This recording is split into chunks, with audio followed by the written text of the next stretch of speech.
Саламатсыңарбы балдар? Бүгүн кыргыз тили сабагында биз үй бүлө мүчөлөрү деген теманы өтөбүз.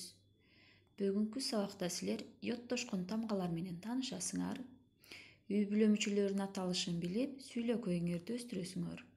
Ошон үчүн ар дайым сылык болууга үйрөнгүлө. Балдар, силер үйдө кимдер менен жашайсыңар? Туура, силер үйдө үй бүлөңөр менен чоң ата, чоң эне, таята, тайэне, ата энелерибиз менен жашайбыз, Анда эмесе бүгүнкү сабакта биз мына ушул үй бүлө мүчөлөрү жөнүндө сөз кылабыз. Карагыла, сүрөттү карасаңар, бул жерде чоң ата, чоң эне демек бул атабыздын ата энеси, таята, тайэне дегенде апабыздын атасы менен апасын айтабыз. Байке эже демек бул өзүбүздөн чоңдорду байке эже деп айтат экенбиз.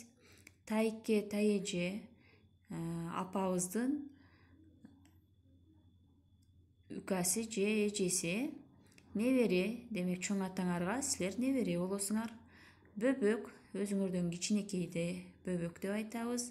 Сиңди карындаш, бул жерде өзүңөрдөн кичинекейди сиңди карындаш деп айтасыңар.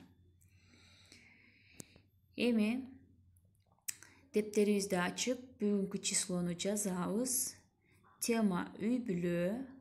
Андан кийин сөздөрдү көчүрүп жазгыла, берилген үндүүлөр жөнүндө эмне айта аласыңар дейт. Биринчи көнүгүүнү аткарабыз. Демек биз жогорудагы сабакта өзүңөр көрдүңөр, йоттошкон тамгалар жөнүндө сөз кылдык, Демек бул жерде я, е тамгалары йоттошкон тамгалар. Бир тамга эки тыбышты билдирет. Ушуну эсибизден чыгарбайбыз. Дептерге көчүрүп жазгыла биринчи көнүгүүнү. Андан кийин үчүнчү көнүгүүнү дагы дептерге жазабыз. Бул жерде көп чекиттин ордуна кайсы тамга туура келет. Чо ата. Демек чоң ата. Чоң апа. Бөлөк-бөлөк жазылат эсиңерге салгыла. Андан кийин байке. Же дегенге кайсы тамганы коебуз? Эже. Калганын өзүңөр ушундай кылып таап жазгыла. Ал эми үйгө тапшырма.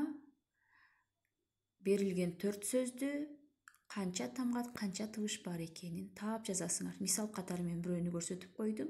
Уюк деген сөздө 3 тамга, 4 тыбыш бар.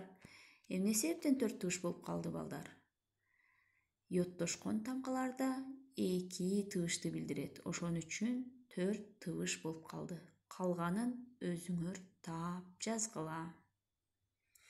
Андан кийин тай бөбөк ырын жатка жаттап мага жөнөтөсүңөр.